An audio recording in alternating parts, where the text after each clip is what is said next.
क्या आपने कभी सोचा है एक धर्म जो भारत की धरती पर पैदा हुआ वो आखिर कैसे पहुंच गया अमेरिका जैसे जमीन पर जहां कभी किसी ने बुद्ध का नाम तक नहीं सुना था। कैसे बुद्ध के उपदेश अहिंसा, करुणा और ध्यान हजारों साल बाद हजारों मील दूर न्यूयॉर्क, लॉस एंजलिस और कैलिफोर्निया की गलियों में गूंजने लगे। दोस्तों, यह कहानी सिर्फ धर्म के फैलाव की नहीं है, यह कहानी है विचार की यात्रा की। वो यात्रा जो बोध गया से शुरू हुई और अमेरिका के दिल तक पहुंच गई। 19वीं सदी के दौर की बात है। अमेरिका तब तेजी से बदल रहा था। नई फैक्ट्रियां, रेल लाइनें, सुनहरे खाने, दुनिया भर से मजदूर वहां काम करने आने लगे। उसी दौर में चीन, जापान और वियतनाम से हजारों एशियाई मजदूर आए थे। वो अपने साथ सिर्फ कपड़े नहीं लाए थे बुद्ध की मूर्तियां, अगरबत्तियां और अपने विश्वास की रोशनी। कैलिफोर्निया, हवाई और सैन फ्रांसिस्को में इन मजदूरों ने छोटे छोटे बौद्ध विहार बनवाए। यही से अमेरिका में बौद्ध धर्म की पहली नींव रखी गई। सोचिए दोस्तों, दूसरे देश में जाकर भी लोग अपने विश्वास को छोड़ नहीं पाए। यह कोई साधारण बात नहीं थी।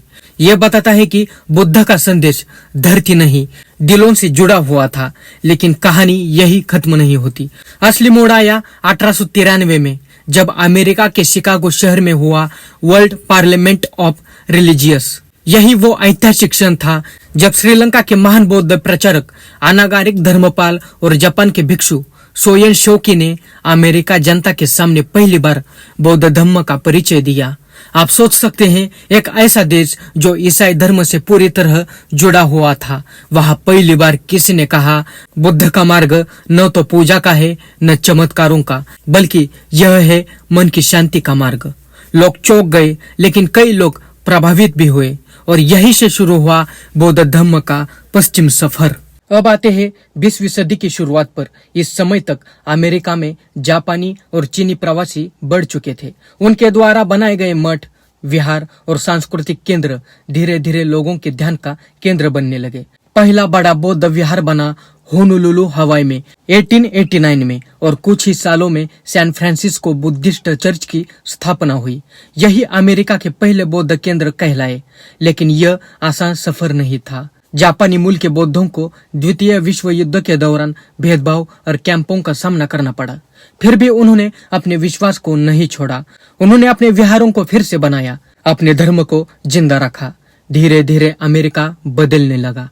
1950 और 60 के दशक में जब अमेरिकी समाज हिप्पी मूवमेंट और आध्यात्मिक खोज के दौर से गुजर रहा था, तभी बौद्ध धर्म ने उन्हें एक जवाब दिया, शांति भीतर है, बाहर नहीं। इसी समय डीटी सुजुकी नाम के एक जापानी विद्वान ने जैन बुद्धिज्म पर किताबें लिखी। उनकी किताबें अमेरिका में धूम मचाने लगी। लोगों ने सोचना शुरू किया कि शायद बुद्ध का ध्यान ही असली मानसिक शांति की चाबी है। फिर 1959 में जब दलाई लामा तिब्बत से निर्वासित हुए तो उन्होंने पश्चिमी देशों की यात्रा की। अमेरिका में उनके प्रवचनों ने लोगों के दिल जीत लिए। तिब्बती बौद्ध धर्म ने अमेरिकी संस्कृति में नई ऊर्जा भर दी। अब जरा सोचिए, एक धर्म जो कभी सिर्फ एशिया तक सीमित था, वो अब हॉलीवुड के सितारों तक पहुंच चुका था। बौद्ध ध्यान केंद्र, योगा रिट्रीट्स, माइंडफुलनेस प्रोग्राम, हर जगह बुद्धिज्म इंस्पायर्ड चीजें दिखने लगी। लेकिन क्या यह असली बौद्ध धर्म था या सिर्फ उसका मॉडर्न वर्जन? कई विद्वान कहते हैं अमेरिका ने बौद्ध धर्म को थोड़ा वैज्ञानिक रूप दिया है। यहाँ लोग मंदिरों में पूजा करने नहीं जाते, बल्कि मेडिटेशन करने जाते हैं। वे भगवान नहीं ढूंढते, बल्कि अपने भीतर की शांति को ढूंढते हैं। और शायद यही कारण है कि आज बौद्ध धर्म अमेरिका में सबसे तेजी से बढ़ता स्पिरिचुअल मूवमेंट बन चुका है। आज के समय में लगभग 50 से 60 लाख अमेरिकी किसी न किसी रूप में बौद्ध धर्म का पालन करते हैं। देश भर में हजारों मंदिर, मठ और ध्यान केंद्र है, न्यूयॉर्क से लेकर सिएटल तक। और सबसे दिलचस्प बात यह है कि अमेरिका में बौद्ध धर्म सिर्फ एशियाई नहीं, बल्कि स्थानीय अमेरिकियों के बीच भी गहराई से जुड़ चुका है। कई बड़े बड़े वैज्ञानिक, लेखक और अभिनेता अब माइंडफुलनेस मेडिटेशन करते हैं और कहते हैं कि इससे उनकी जिंदगी बदल चुकी है। लेकिन दोस्तों, यहाँ एक गहरी बात छुपी है।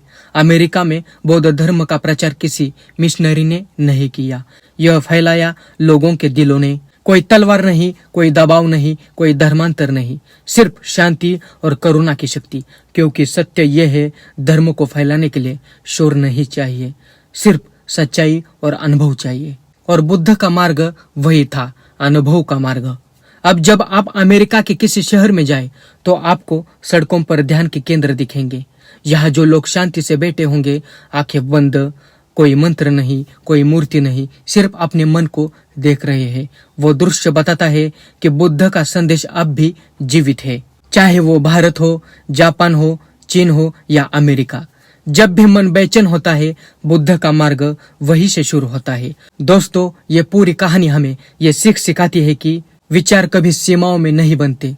बुद्ध भारत में जन्मे, लेकिन उनका विचार पूरी दुनिया को हो गया। उन्होंने न किसी देश का नाम लिया, न किसी भाषा का। उन्होंने बस इतना कहा, अप दीप भव, यानी खुद अपना दीपक बनो। और आज अमेरिका की धरती पर जब कोई ध्यान करता है तो कहीं न कहीं वो वही दीपक जला रहा होता है जो 2500 साल पहले सिद्धार्थ गौतम ने जलाया था।